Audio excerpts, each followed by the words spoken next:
ရောင်းအားတွေကမတက်တာမဟုတ်ဘူးဝယ်မဲ့ဖောက်တယ်ကကိုယ့်ကိုရွေးရမယ့်အကြောင်းပြချက်မရှိတာ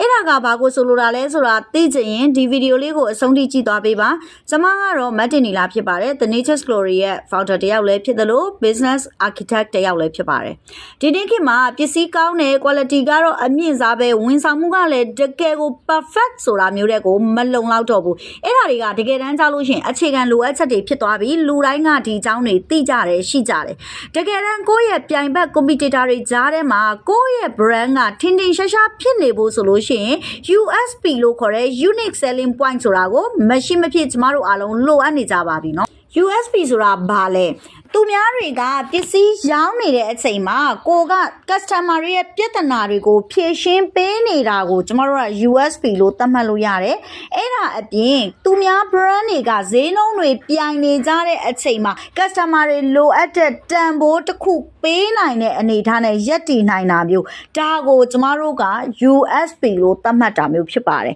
အဲ့ဒါဆိုရင်ကို project USP ကတကယ်ကောအလုပ်ဖြစ်ရလားကျမတို့စမ်းစစ်ရမယ့်အချက်ကတော့၃ချက်ရှိတယ်နံပါတ်1ထူးခြားမှုရှိသလားကိုယ့်ရဲ့ထုတ်ကုန်သည်တခြား brand တွေထဲမှာမရနိုင်တဲ့ထူးခြားမှုစမ်းသစ်မှုကိုပေးနိုင်သလားနံပါတ်2အသုံးဝင်သလားဘယ်သူတွေအတွက်တကယ်ကောအကျိုးရလက်ရနိုင်ရဲ့လားနံပါတ်3ရှင်းရှင်းလင်းလင်းရှိသလား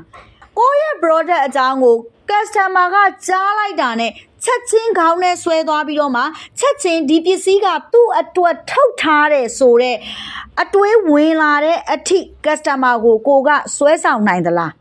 Okay ဒီ၃ချက်ကိုသိပြီဆိုလို့ရှိရင်ပစ္စည်းကောင်းပါတယ်လို့ပြောပြီးကြော်ညာနေတာထက်ဒီပစ္စည်းကcustomer ရဲ့အချိန်ကိုဘယ်လောက်ရာခိုင်နှုန်းသက်သာသွားစေမယ် customer အတွက်အကျိုးရလဒ်ဘယ်လောက်ရာခိုင်နှုန်းထိတိုးတက်သွားစေမယ်ဆိုတာမျိုးထိထိမိမိပေးနိုင်ခြင်းကိုကျမတို့က